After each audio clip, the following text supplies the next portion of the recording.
El imperio inca se desarrolló desde el siglo XIII hasta el siglo XVI. La arquitectura inca se caracterizaba por su sencillez, solidez, simetría y monumentalidad. Emplearon la piedra en grandes bloques sin ninguna necesidad de utilizar algún tipo de mortero. Las piedras, que eran muy grandes, ayudaban a que las construcciones fueran también grandes, por lo que se pueden encontrar varios sitios en la ciudad del Cusco. Tenían una adaptación a la topografía y a los accidentes geográficos de la zona. Los incas querían demostrar que ellos podían hacer lo que ellos quisieran con la piedra, por lo que hicieron una de sus más grandes obras, la piedra de 12 ángulos. Los incas, para realizar estas construcciones, tuvieron la necesidad de controlar grandes cantidades de mano de obra, de tipo temporal o a través de la mita.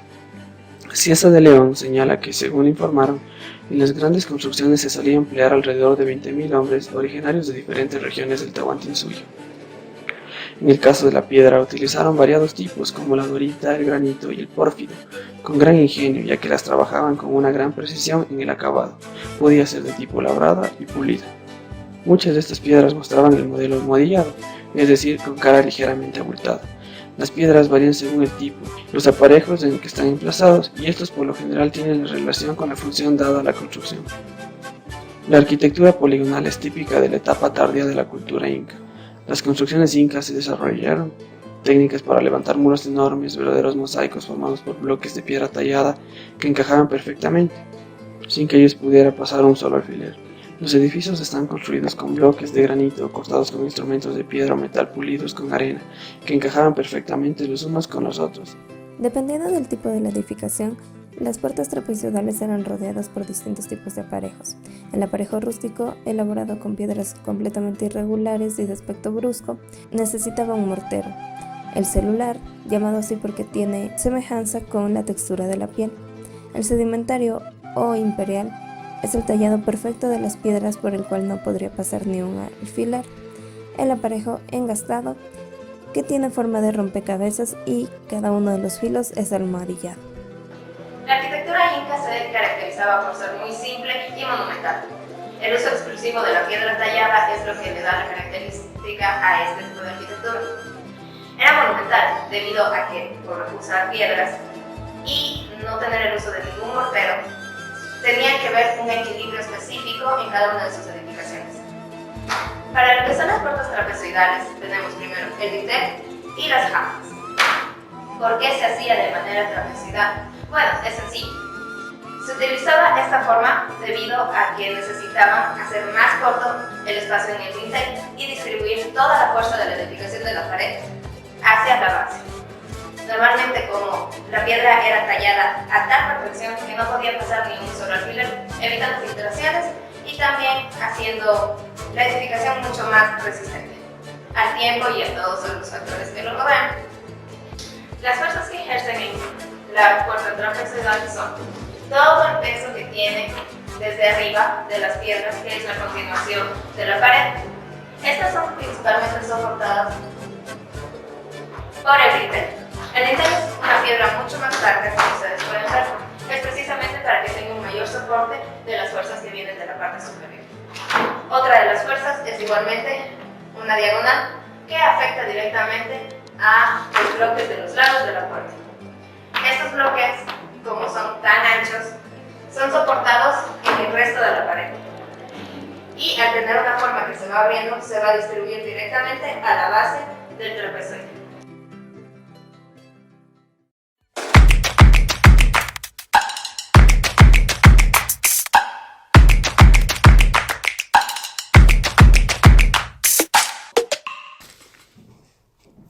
¿Ya está grabando? Sí.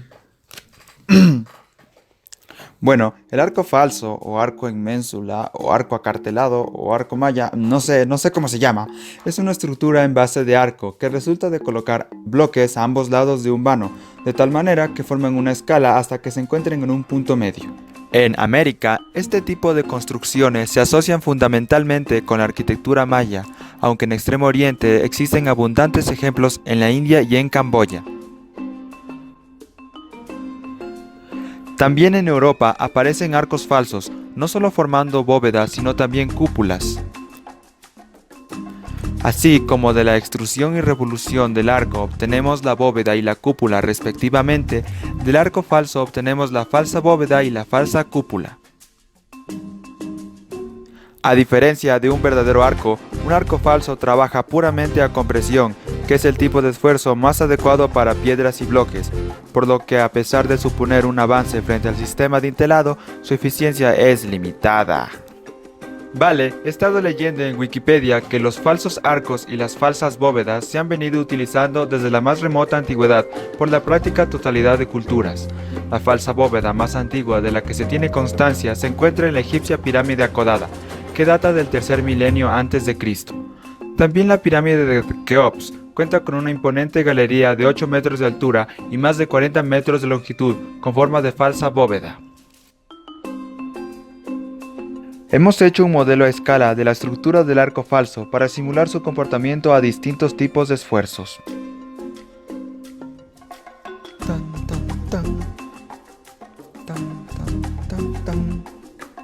Colocamos un bloque encima del otro de tal manera que todos queden trabados entre sí.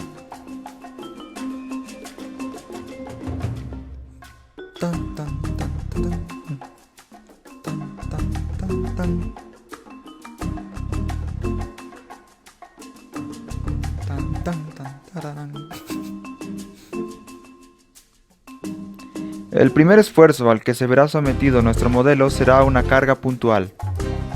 Como vimos, la estructura fracasa en la parte central del arco donde los bloques se unen para rematarlo.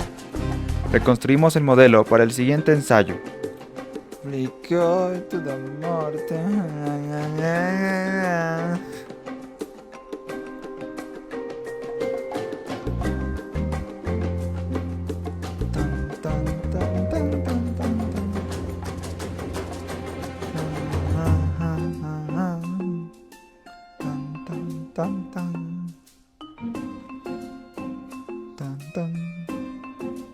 Ahora probamos con una carga distribuida, aplicando presión. Al parecer, la estructura funciona muy bien a este tipo de esfuerzo. Finalmente, observaremos su resistencia a la fatiga. En este ensayo, apreciamos que la estructura, al estar los bloques simplemente apoyados y sin ningún tipo de argamasa, las reacciones hacen que los bloques reboten hacia arriba y que la estructura se desmorone.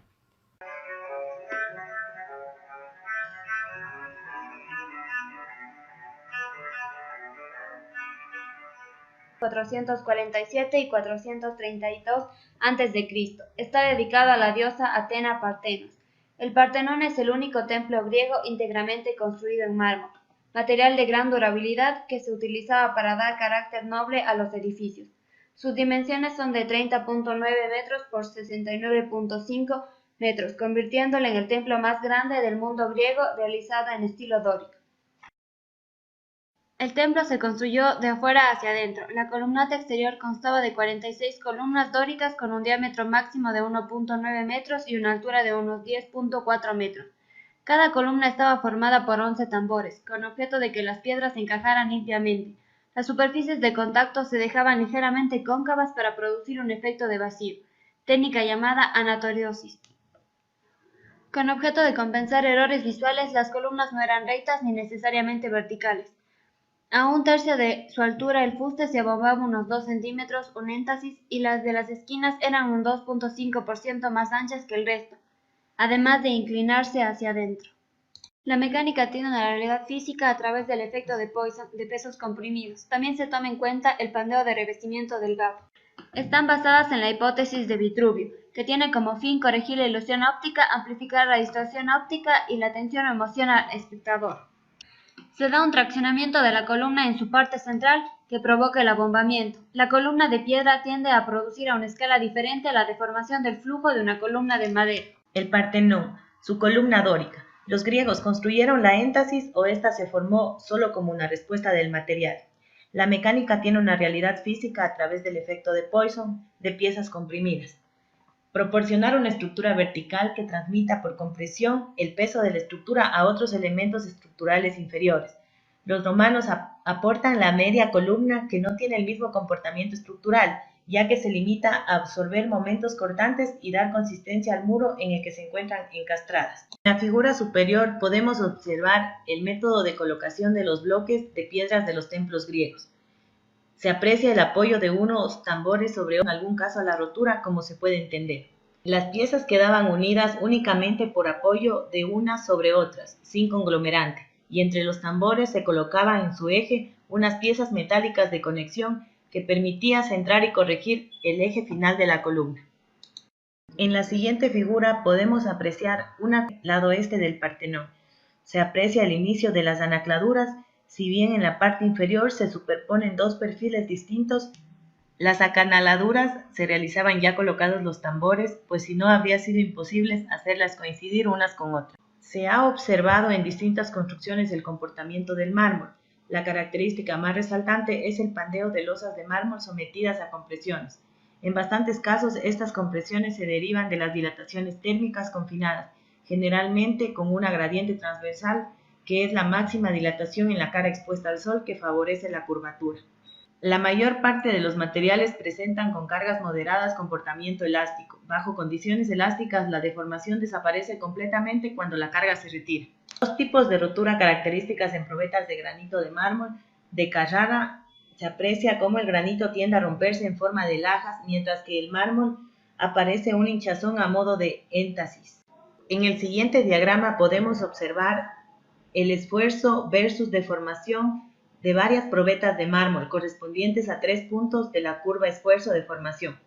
Las microfisuras tienden a concentrarse en la capa exterior del cilindro y mayormente hacia la mitad de la altura. Distribución de esfuerzos de la columna. La separación entre tambores se modelizó mediante un elemento de contacto tipo celosía.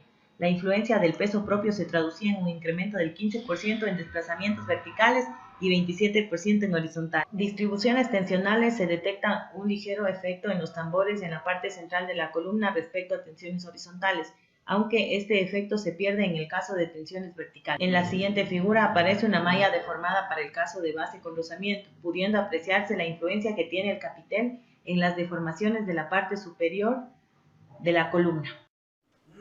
Análisis sobre los principios estructurales de los acueductos romanos de los Bañales, realizado por el grupo creativo Tuerca y Tornillo. Ubicado a 900 metros del asentamiento urbano, muy cerca del límite entre los términos municipales de un castillo, al que pertenece y biota en una zona denominada Los Pilarones. Se extiende desde la ladera oeste del Puy Foradado y salva la pequeña depresión que se extiende a sus pies, hasta encontrar apoyo en la ladera de una elevación al este del Puello de los Bañales. El trazado se extiende sobre una cresta rocosa que aflora en el centro de una depresión y que describe un arco circular en el centro hacia el norte.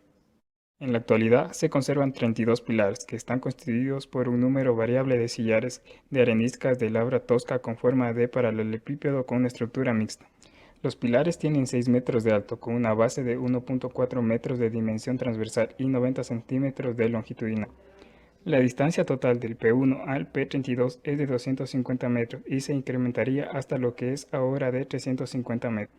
Análisis de la influencia del desplome de un pilar en su estabilidad. Los pilares son capaces de soportar desplomes transversales superiores a 1 metro para la velocidad de referencia del viento superiores a 100 km por hora. En sentido transversal, la velocidad del viento es muy elevada y sitúa en el entorno de los 200 km por hora con un desplome nulo. En sentido longitudinal, los desplomes son admisibles para la velocidad del viento a 80 km por hora, como proceso paralelo al cálculo de desplome. Se calcula el descalce crítico en función de la velocidad de referencia al viento. Con esto se obtiene la tensión de punta transmitida al cimiento cuando se alcanza dicho descalce crítico. La tipología estructural. El arco es una estructura que trabaja por forma, por lo que necesita estar acabado para resistir como tal. Mientras el arco está en construcción y no se ha completado con la bóveda de clave, se requiere un medio auxiliar que soporte el peso del arco hasta que éste pueda soportarse a sí mismo. Este elemento auxiliar es la cimbra. Es una estructura provisional de madera que fue profusamente utilizada en las construcciones romanas, hasta el punto de desarrollar una serie de técnicas asociadas a su uso. Así es, aprovechando los pilares de la estructura definitiva para apoyar la cimbra, evitando así una subestructura y cimentación adicionales. El apoyo se resolvía fundamentalmente de dos formas, o bien se disponía unas cornisas en los pilares en su encuentro con el arco, o se dejaba en los parámetros frontales de dichas pilas y muros unos huecos apropiados en los que encajar el entramado de la cimbra.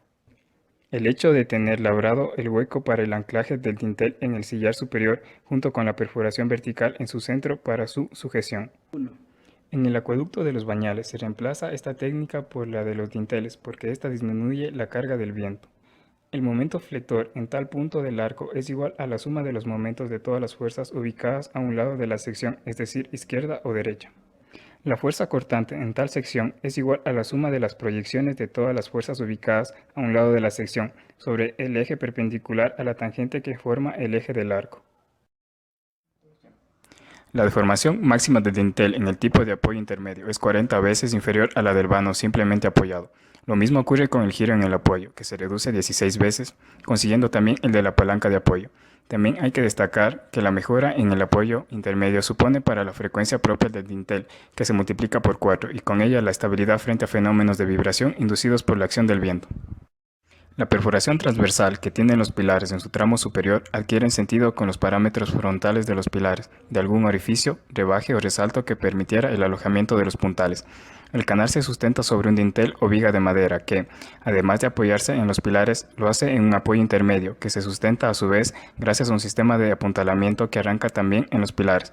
La unión del sistema de puntales con los pilares se establece en caras laterales, a la altura de la perforación transversal.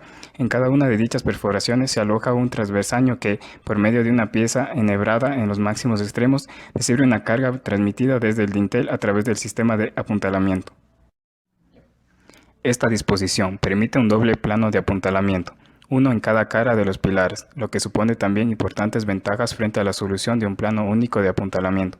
Hay que recordar que la acción del viento pudo condicionar algunos aspectos de diseño de acuerdo al acueducto, sobre todo teniendo en cuenta el peso del dintel.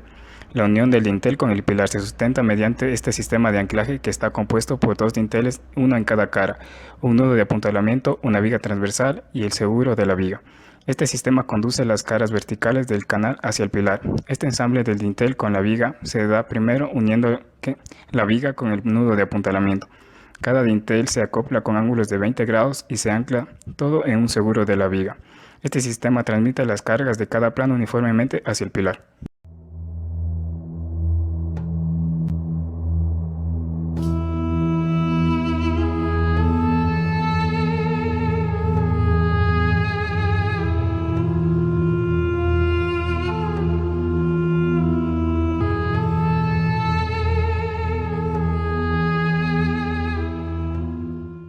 Las pirámides de Egipto fueron construidas en una época en la que Egipto era una de las naciones más ricas y poderosas del mundo. Estas pirámides, especialmente las pirámides de Giza, son algunas de las estructuras artificiales más magníficas de la historia. Su escala masiva refleja el papel único que el faraón o rey jugó en la sociedad egipcia antigua. Más de 4.000 años más tarde, las pirámides egipcias todavía conservan gran parte de su majestuosidad, ofreciendo una visión del rico y grandioso pasado de Egipto.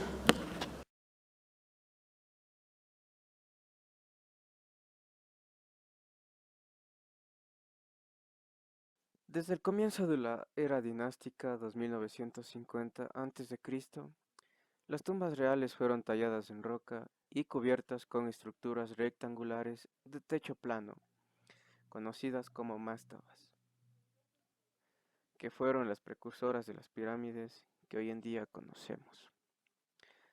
Después siguió la pirámide escalonada, que se convirtió en la norma para los entierros reales, aunque ninguno de los planeados por los sucesores dinásticos se complementaron, probablemente debido a que sus reinados eran muy cortos. La siguiente es la pirámide de Akodama, lados lisos no escalonados.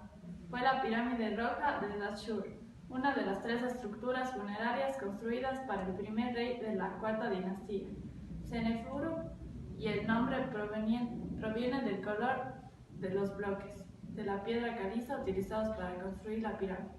Finalmente están las pirámides clásicas. Sus lados de la base de la pirámide promedian 230 metros y su altura original era de 147 metros. Fueron recubiertas con caliza para darle una textura lisa, pero hoy en día esa caliza se fue desmoronando poco a poco.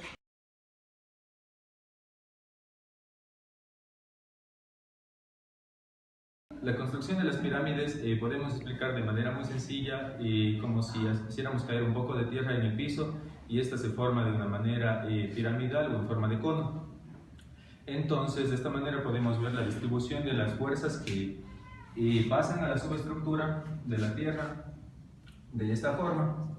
Simplemente tenemos la pirámide y las fuerzas están pasando de manera perpendicular a la tierra. Esto si lo observamos desde afuera, lo cual no existe mucho espectáculo, se podría decir. Entonces lo más importante está dentro de la pirámide, lo que podemos encontrar en la cámara funeraria de Faraón. Para esto tenemos un detalle ilustrativo aquí. Este detalle contiene exactamente los muros portantes, que son esta parte de aquí, y las losas que están ubicadas en forma de serie o paralelo aquí, en esta parte, que estas evitan que el muro colapse con las fuerzas que se generan del exterior de aquí, parte de lo que está construcción de la pirámide, de la parte de afuera. Estas losas de acá arriba, vuelta, que están en forma de triángulo, estas distribuyen la fuerza que está de la parte superior de la pirámide, distribuyen la fuerza hacia los muros portantes que están ubicados aquí, y estos a su vez distribuyen las fuerzas a la parte inferior de la pirámide.